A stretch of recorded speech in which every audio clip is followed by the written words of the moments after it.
Mission TV, le miroir du monde. Je vais parler de ça. Je vais vous demander, vous, de quitter le groupe. Vous, les collègues, En conclusion, honorable président de l'Assemblée nationale, honorables membres du bureau, honorables députés et chers collègues, encore une fois, nos compatriotes de Béni et du Nord Kivu nous lancent un cri de détresse. Il est temps que notre Chambre s'assume en toute urgence. Comme vous le savez tous, la situation de l'Est plonge et va dans tous les sens. Chaque personne a son interprétation. Chaque personne donne sa version des faits. Nous avons eu à nous entretenir avec plusieurs personnalités dans le cadre du bureau, bien entendu. Les versions que nous avons entendues, nous ne pouvons pas les mettre sur la place publique. Je ne peux pas vous dire ici. Depuis juillet 2013, environ 5328 Congolais et Congolaises de Béni ont été tués dans des conditions décrites si haut par ces criminels armés souvent des machettes, haches et autres armes blanches. Les 10 criminels sont bien entendu identifiés comme étant une nébuleuse composée des terroristes ADF ainsi que de plusieurs autres criminels. Et nous avons estimé que quelques matières importantes n'ont pas été retenues. D'abord, j'ai dit rappeler la situation sécuritaire à l'est du pays et avec insistance parce que ça devient comme une habitude où les gens ne se soucient plus de la situation de ceux qui meurent. Cette interpellation, s'il aurait cité des députés, en tout cas, je crois que ce n'était pas ça son intention.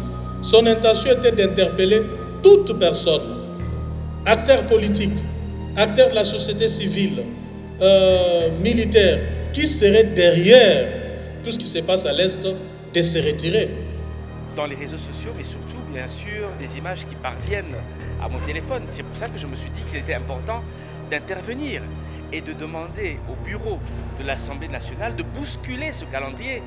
Il y a certaines matières qui sont certes importantes, mais je pense que la vie de nos concitoyens congolais est plus importante. C'est pour ça. Ce ne sont pas des poulets, ce sont des humains. Il y a des images choquantes, des bébés congolais qu'on est en train de zigouiller, de calciner, qu'on est en train de hacher avec la machette. Et vous voulez qu'on reste calme? Non. En tant que député national, je suis défenseur du peuple congolais.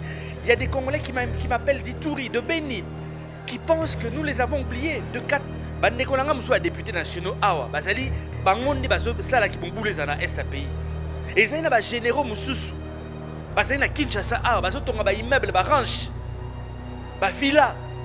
Bangondi bazali à la base de insécurité zana est pays. Ayez du nouveau à Kinshasa, le complexe hôtelier Tremplin Royal sous Kanamasolo. Vous qui désirez passer des nuits inoubliables, l'hôtel Tremplin Royal vous offre un service de haute qualité, de chambres modernes répondant aux standards internationaux, salons et salles de bain bien équipées. Votre sécurité est assurée, les portes électroniques et même un coffre-fort dans la chambre. Tremplin Royal dispose d'un restaurant VIP, des plats de différents goûts à un prix hors conquérant, de boissons de toutes marques accompagnées d'une musique douce. Ce n'est pas tout. Pour vos déplacements, Tremplin Royal met à votre disposition une voiture pour tous vos déplacements et un groupe électrogène industriel pour faire face à la coupure d'électricité. Pour vos cérémonies de mariage, de collations, spectacles et autres événements, Tremplin Royal met à votre disposition une salle de fête de 300 places avec un décor de couleurs selon votre choix. Nous sommes situés au numéro 23 de l'avenue Aérodrome dans la commune de Barumbu, référence stade municipal de Barumbu. Pour tout contact, appelez-nous au 081 570 78 00 09 98 55 22 96 et Salemana Nouté, le complexe hôtelier Tremplin Royal, le confort et les nôtres sous Kanama Solo chez Tremplin Royal, Kanoka Kae. Les 4 grands groupes. Je vais parler de ça ici. Je vais vous demander, vous, de quitter le groupe armé.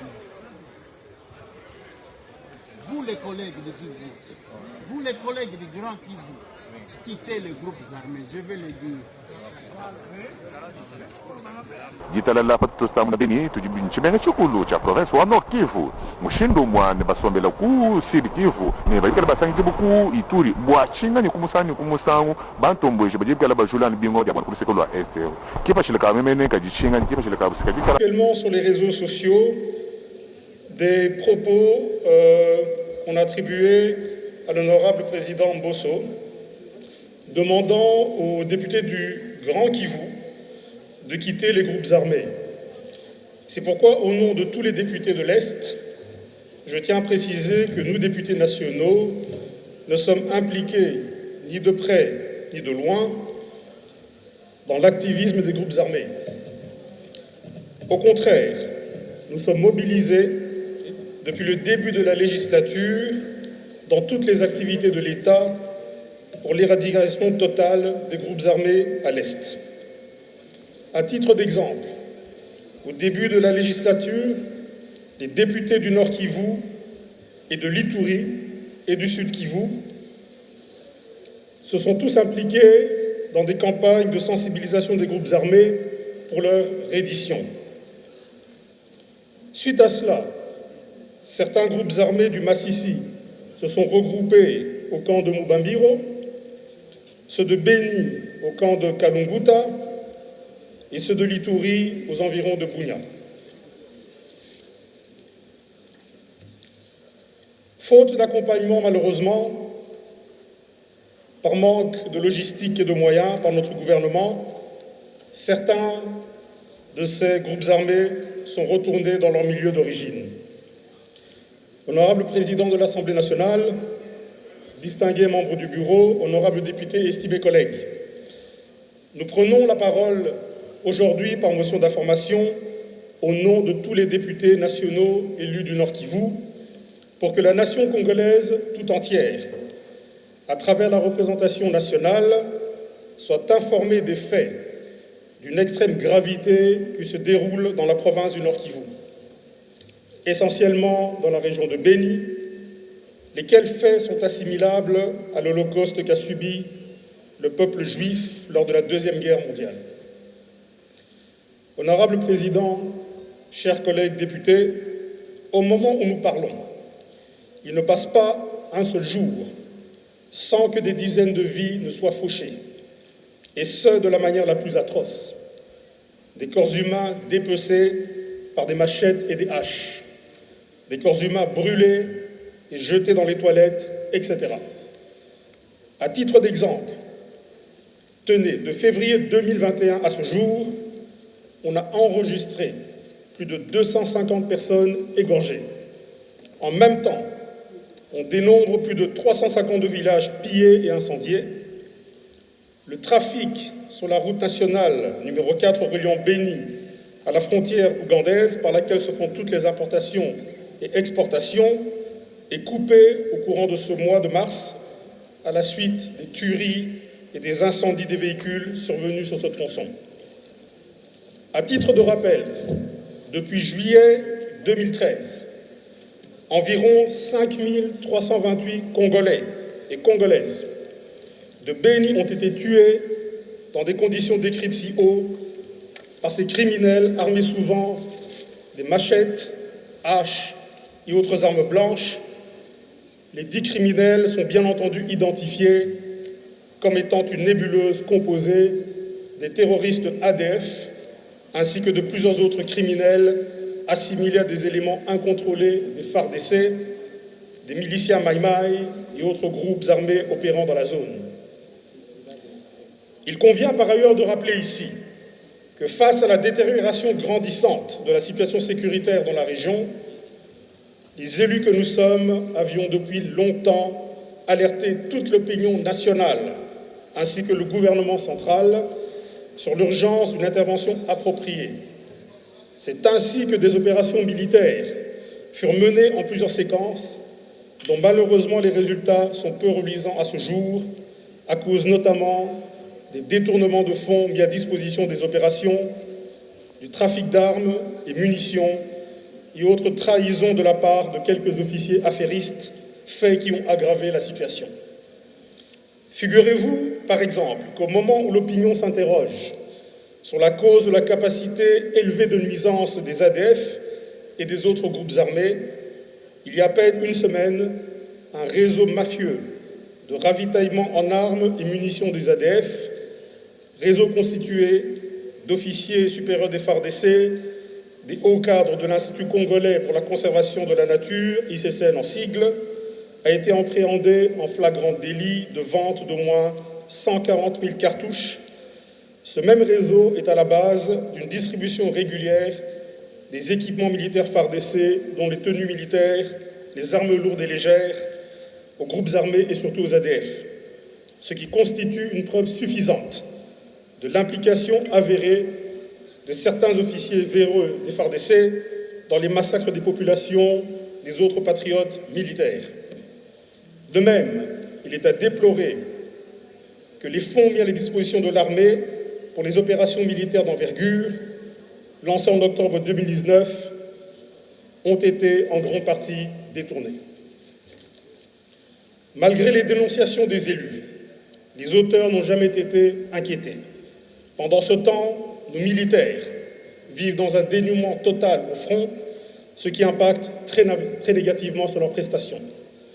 Au-delà de la situation préoccupante à Béni, nous attirons l'attention particulière de l'opinion sur la dégradation de la situation sécuritaire dans d'autres territoires du Nord Kivu, avec l'activisme des groupes armés dans les territoires de Massissi, Walikale et de Lubero, les kidnappings et les assassinats ciblés à Rutshuru, Nyiragongo et ville de Goma. Honorable Président, distingués membres du Bureau, honorables députés et estimés collègues, aujourd'hui plus que jamais, il est important de rappeler que la paix et la sécurité à l'Est ont été déclarées comme priorité des priorités dans le programme du gouvernement, sur base duquel notre Chambre parlementaire avait investi le gouvernement sortant. Malheureusement, nous constatons que depuis lors, la paix et la sécurité sont loin d'être une réalité. En conclusion, honorable Président de l'Assemblée nationale, honorables membres du Bureau, honorables députés et chers collègues, encore une fois, nos compatriotes de Béni et du Nord Kivu nous lancent un cri de détresse. Il est temps que notre Chambre s'assume en toute urgence. Voilà pourquoi nous formulons la recommandation suivante. 1. Inscrire en priorité la question sécuritaire de l'Est, et en particulier celle du Nord Kivu et de l'Ituri, à cette session de mars. 2. Mise sur pied d'un audit dans le but de retracer la destination des fonds mis à la disposition des FARDC depuis le début des opérations militaires en cours à Béni. 3. L'organisation rapide d'un procès en flagrance des personnes appréhendées et arrêtées en pleine opération de ravitaillement des ADF. 4. Développer d'autres mécanismes de prise en charge des militaires engagés au front. 5. Accélérer le programme DDRC afin de permettre une meilleure réinsertion des groupes armés qui manifestent l'intention de déposer les armes. Honorable Président, estimés collègues, j'ai dit et je vous remercie. Merci beaucoup, très chers et estimés collègues. Des députés nationaux réunis dans cet hémicycle et par ricochet par l'ensemble de notre peuple. La question de l'insécurité à l'est du pays préoccupe tout Congolais épris de justice et de paix. Et nous devons tous regarder dans la même direction pour éradiquer ces fléaux qui déciment nos frères et sœurs. Mais je voudrais tout de même expliciter, parce que j'ai entendu dans la déclaration que le président de l'Assemblée aurait demandé aux honorables députés de l'Est de quitter les groupes armés. Non, non, parfois vous ne l'avez pas bien compris. Honorables députés, comme vous le savez tous, la situation de l'Est plonge et va dans tous les sens. Chaque personne a son interprétation. Chaque personne donne sa version des faits. Nous avons eu à nous entretenir avec plusieurs personnalités dans le cadre du bureau, bien entendu. Les versions que nous avons entendues, nous ne pouvons pas les mettre sur la place publique.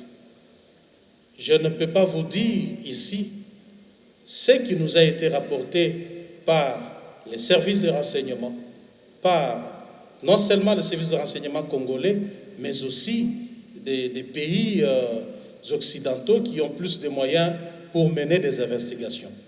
Je crois que l'appel du président Bosso va dans un sens au-delà d'indexer un groupe d'individus. Ça va au-delà, parce que on pointe XY qu'on ne peut pas citer ici,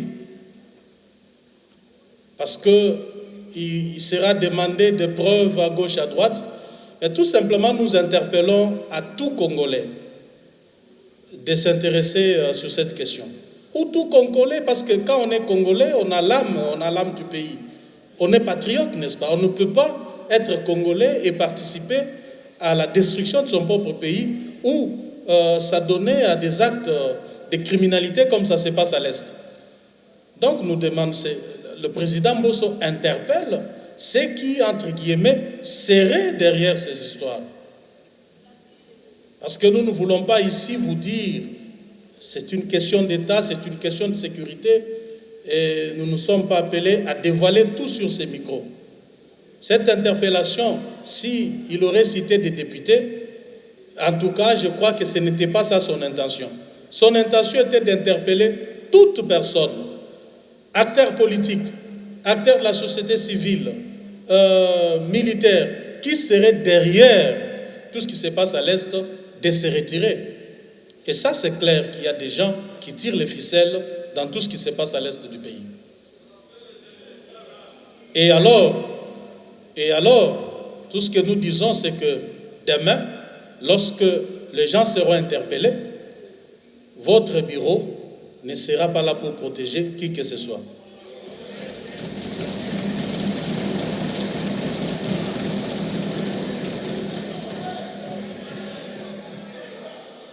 Merci beaucoup. Au vu du résultat des votes, le calendrier des travaux de la session ordinaire de mars 2021 est adopté par l'Assemblée plénière.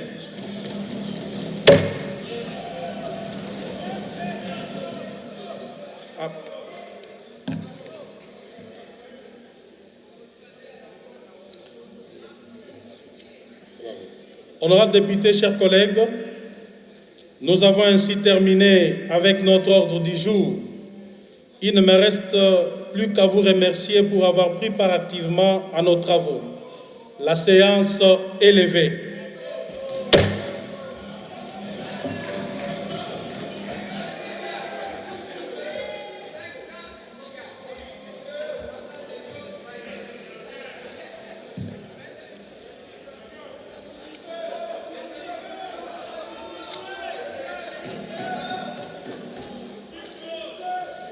D'abord, nous débattons sur le projet du calendrier de la session du mois de mars. Et nous avons estimé que quelques matières importantes n'ont pas été retenues. D'abord, j'ai dit rappeler la situation sécuritaire à l'est du pays. Et avec insistance parce que ça devient comme une habitude où les gens ne se soucient plus de la situation de ceux qui meurent du jour le jour. Ça, c'est la première préoccupation. La deuxième, c'était en rapport avec l'article 143 du règlement intérieur qui stipule que quand on dépose une proposition de loi, on envoie ça au gouvernement qui n'a que 15 jours pour réagir. Et donc, nous avons des propositions de loi que nous avons déposées il y a maintenant 2 ans et le gouvernement ne réagit toujours pas, alors que le délai est de 15 jours. Il fallait rappeler à notre bureau que le gouvernement, des fois, ne travaille pas à notre faveur. Parce que quand on propose une loi, c'est par rapport à un besoin ressenti dans la population pour le fonctionnement de la communauté. Et ma troisième préoccupation, c'est en rapport avec l'harmonie dans le fonctionnement de l'Assemblée nationale. Nous avons estimé que tant que la majorité a basculé et qu'on gardera les mêmes membres de la conférence de présidents, c'est-à-dire le président des commissions permanentes et des groupes parlementaires, donc on va marcher à contre-courant. Parce que la voix de la majorité, la voix qui est majoritaire en assemblée plénière, sera minoritaire à la conférence de présidents. Ça n'ira pas. C'est là que nous avons dit, rappeler à notre bureau qu'il fallait en toute urgence demander à aligner cette question pour que nous puissions renouveler les animateurs, tant les animateurs de groupes parlementaires ainsi que des commissions permanentes. Oui, j'ai rappelé à l'Assemblée plénière que chaque heure, il y a 3 femmes qui meurent lors de l'accouchement. Ce n'est pas pour rien que nous avons déposé notre proposition de loi il y a de cela 2 ans maintenant pour que nous puissions mettre de l'ordre dans ce secteur-là qui fait tuer beaucoup de femmes. Nous parlons de Covid. Covid tue combien de personnes par heure? Et par rapport au nombre de femmes qui meurent par heure, nous avons estimé que c'est une matière alignée en priorité pour permettre à ce que nos mamans soient protégées ainsi que les enfants. Merci pour cette question. Vous savez, cette question d'insécurité à l'est du pays nous donne de l'insomnie.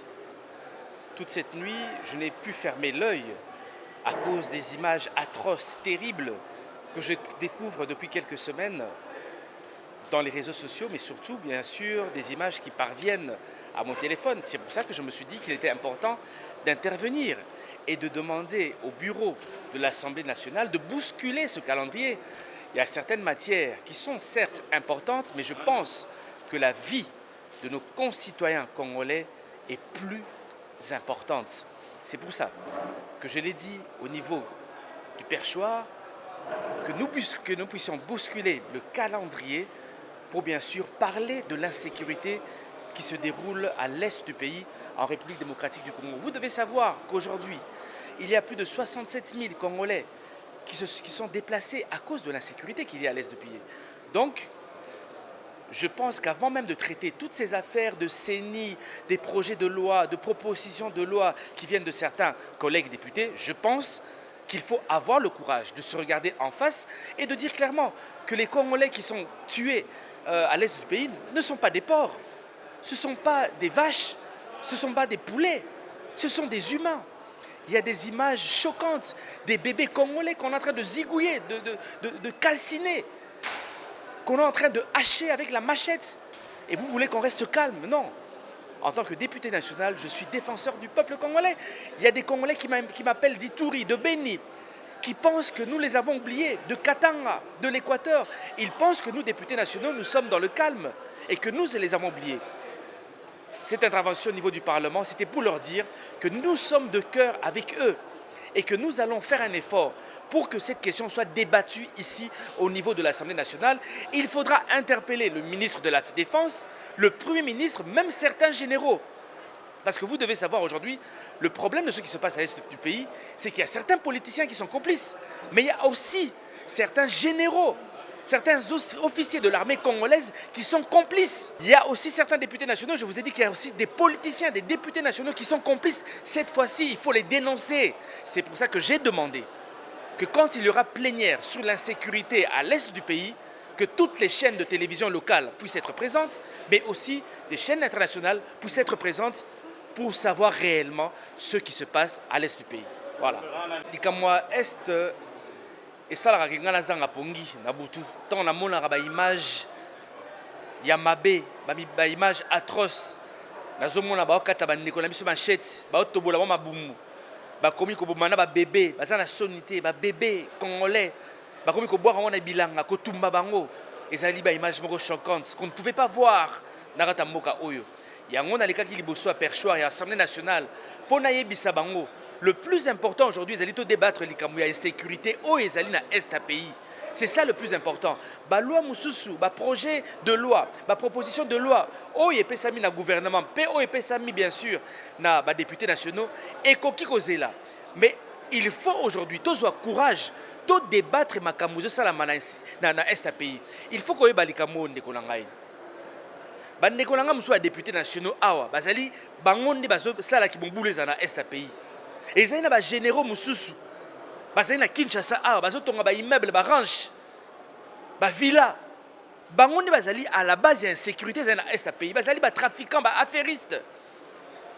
Il y a certains batouazans dans le gouvernement, bazali, affairistes. Aujourd'hui, il faut dénoncer cela, cher ami.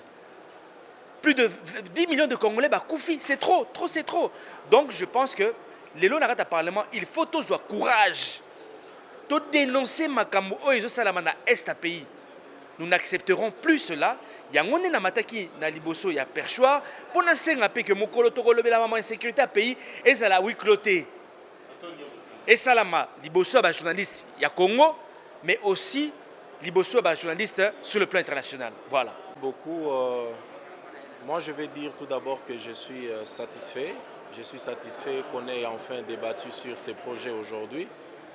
Parce que vous savez, depuis la rentrée parlementaire de cette session, notre population était en train d'attendre quand est-ce que les élus vont reprendre le travail. Nous avons repris aujourd'hui. Il était question qu'on débatte sur ces projets de calendrier. Ma deuxième satisfaction est qu'en tant que président du réseau des jeunes parlementaires, j'avais milité pour qu'on puisse prendre en compte certaines lois proposées par des jeunes parlementaires, dont une des propositions du collègue Eliezer Ntambwe, qui parle des sages-femmes. Cette loi est retenue dans notre projet et bien d'autres lois. Nous allons continuer à faire ce travail. Mais il y a une particularité sur la situation qui se passe à Béni. Vous avez vu, nous avons insisté, il y a eu un accent particulier pour que nous puissions inscrire dans notre projet de calendrier la situation de Béni, pour que des solutions durables soient trouvées. Vous savez, nous en tant qu'élus du peuple, nous représentons toute la population de la République démocratique du Congo. Nous avons intérêt à voir cette population de l'Est du pays vivre aisément. C'est pourquoi vous avez vu aujourd'hui, nous avons essayé d'utiliser d'autres moyens afin de faire comprendre à notre bureau qu'il est plus que temps que nous puissions insister sur cette question. Je pense qu'en gros, je suis très satisfait. Nous attendons dans les jours à venir où nous allons débattre toutes ces questions à fond pour voir quelles seront les résolutions en attendant le retour du gouvernement dont certaines lois ont été envoyées au gouvernement. Merci. Oui, d'abord, merci pour la question. Aujourd'hui, c'est la première plénière de notre session. Les juste écouter mes parlementaires, nous devons adopter le calendrier des travaux. Mon intervention était axée sur 3 points. Le premier point était la loi modifiant le taxe d'IFPI. Dans l'attribution, on devrait confier cette tâche à l'ECOFIN et à la commission péage. C'est ce que j'ai sollicité pour qu'on insère aussi la péage. La deuxième intervention, le calendrier que nous allons adopter dans quelques heures est le fruit du travail du bureau permanent. Et quand le bureau adopte le calendrier, là, c'est un avant-projet. Le bureau doit soumettre à la conférence des présidents, ça devient le projet. Mais malheureusement, ils ont mis dans ces calendriers suite, voir le bureau. Non. C'est ainsi que j'ai sollicité à l'Assemblée plénière qu'on élague cette incise du sème de confusion parce que c'est un document officiel que nous allons adopter. Nous ne voulons pas les noms dits dans le document officiel que nous allons adopter. Quand on dit suite et voir le bureau peut venir avec d'autres matières comme UV et nous bouleverser tout au long des travaux ou de la session. Vous voulez que vous les traitiez sur place et que Sur ça soit place, clair? et que ça soit clair et net. Parce que vers la fin, on a dit le calendrier est ouvert. Et donc, ça ne sert à rien de mettre autre matière ou bien suite voir le bureau. Non, c'est une confusion. J'ai demandé que les estimés collègues puissent me suivre pour qu'on élague cette question. La troisième, c'est la pertinente question, la problématique de l'installation du bureau de la CENI. Vous-même, vous êtes journaliste, vous suivez le débat dans des réseaux sociaux, devant la presse, télévision. Il y a les gens qui ont eu le goût du pouvoir, qui ne veulent pas qu'on organise les élections dans le délai constitutionnel. C'est ainsi que nous avons demandé qu'on doit installer, en d'autres termes, entériner obligatoirement le membre du bureau de la CENI pendant cette session pour ne pas trouver l'alibi, pour ne pas trouver des prétextes que non, nous accusons un retard parce que le central électoral n'était pas installé à temps et tout ça. Non, nous voulons qu'on mette ça clairement. Et puis, une parenthèse, j'ai fixé l'opinion parce qu'il y a certains collègues qui parlaient de l'opposition. Non, pourquoi la conférence de présidents, vous avez accepté d'autres membres qui sont minoritaires et nous sommes majoritaires. Moi, j'ai dit on doit avoir la honte de dire nouvelle majorité, nouvelle opposition. Tout est nouvelle. Comment on doit avoir une nouvelle majorité au cours de la législative? Ils doivent se taire. C'est la honte. Cette opposition qu'ils sont en train de prétendre, c'est le fruit de la corruption. Nous avons des preuves. C'est le fruit des intimidations. Nous avons des preuves. C'est le fruit des manipulations. Et donc, je crois que le moment venu, on va y en parler parce que ça rend notre chambre trop basse. On ne peut pas fabriquer une majorité au cours de la législative. Nous l'avons toujours décrié. Oui, chercher une majorité de vote, ce n'est que normal. Mais vous ne pouvez pas devenir père adoptif, même si son père légitime n'a pas de moyens, avec du billet de banque, vous achetez la conscience des enfants de X pour dire que ça devient vos propres enfants. Donc c'est ainsi que je voulais recadrer les collègues qui parlent de l'opposition. La question sur le porte-parole de l'opposition, c'est constitutionnel.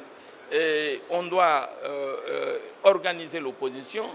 Je ne dis pas que c'est moi l'opposant ou pas, ou je serai, mais c'est une disposition constitutionnelle et nous voulons que depuis qu'on a institué l'opposition dans notre pays, on n'a jamais eu le porte-parole de l'opposition. Il faut que cette fois-ci, le bureau Mbosso organise cette opposition. Voilà l'essentiel de mon intervention aujourd'hui. Merci. Nous venons d'être reçus par le président de l'Assemblée nationale. D'abord, nous avons tenu à les féliciter pour le poste de président de l'Assemblée nationale. Mais plus particulièrement, nous sommes venus solliciter auprès du président son implication personnelle pour que la question de l'insécurité à Beni, à Butembo, à Lubero, à Goma et dans l'Ituri comme dans le Sud Kivu soit mise à l'ordre du jour des matières qui seront traitées à la session de mars 2021. Nous lui avons expliqué les soucis de ces enfants, les souffrances de ces enfants qui sont à l'est de la République et nous lui avons demandé d'être notre interprète d'abord au niveau de l'institution qu'il dirige lui-même, au niveau de l'institution présidence de la République et au niveau du gouvernement pour qu'une attention particulière soit orientée vers l'Est de la République, particulièrement à Beni, à Butembo, dans l'Ituri et dans le Sud Kivu. L'attitude de M. le Président a été pas seulement l'attitude d'un président de l'Assemblée nationale, mais l'attitude de la personne qui vit et qui est en train d'endurer toutes les souffrances que ses enfants endurent à l'Est de la République. Il a présenté ses compassions et il nous a promis d'être réellement notre interprète. Il nous a promis d'apporter ses efforts et de s'impliquer personnellement pour que, dans les jours qui viennent, cette question de sécurité soit résolue. Pour que nos frères et sœurs qui sont à Beni, à Butembo, à Lubero, à Rutshuru, à Goma, à Ituri, comme dans le Sud Kivu et dans le Haut-Katanga, retrouvent la paix. Il nous a rassurés que depuis un certain temps, il est en train de travailler sur cette question pour qu'il réunisse les enfants du Nord Kivu, les enfants du Sud Kivu, les enfants de l'Ituri, pour qu'ensemble on trouve les bonnes pistes de solutions. Donc ça a été notre grande satisfaction et il nous a demandé d'être à contact permanent avec lui pour que ces échanges ne puissent pas s'arrêter jusqu'à l'éradication totale des troubles faits de ces aventuriers qui viennent s'aimer mort et désolation à l'Est de la République. Nous voudrions encore une fois remercier le président de l'Assemblée nationale qui nous a vus dehors en train de manifester, qui a écouté notre voix et n'a pas hésité à nous appeler pour nous recevoir.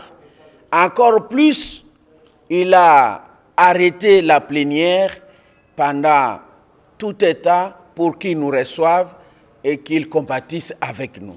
Nous lui disons sincèrement merci parce qu'il est avec nous, il nous a montré sa compassion et il nous a rassuré de son accompagnement total. Et du nouveau à Kinshasa, le complexe hôtelier Tremplin Royal sous Kanamasolo. Vous qui désirez passer des nuits inoubliables, l'hôtel Tremplin Royal vous offre un service de haute qualité, de chambres modernes répondant aux standards internationaux, salons et salles de bain bien équipées. Votre sécurité est assurée, les portes électroniques et même un coffre-fort dans la chambre.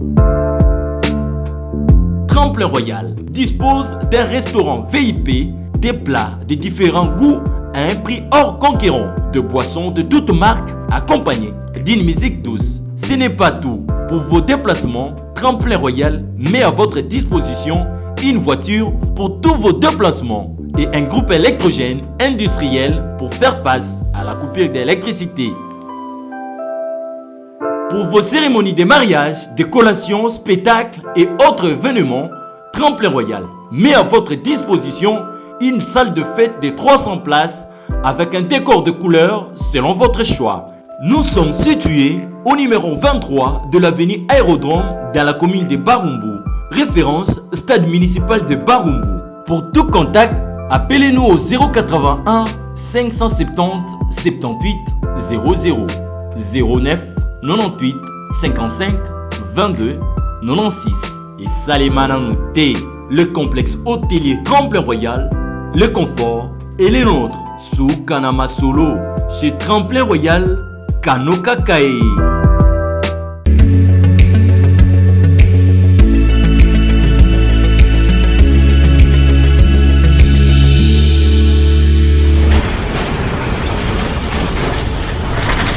Ma Mission TV, le miroir du monde.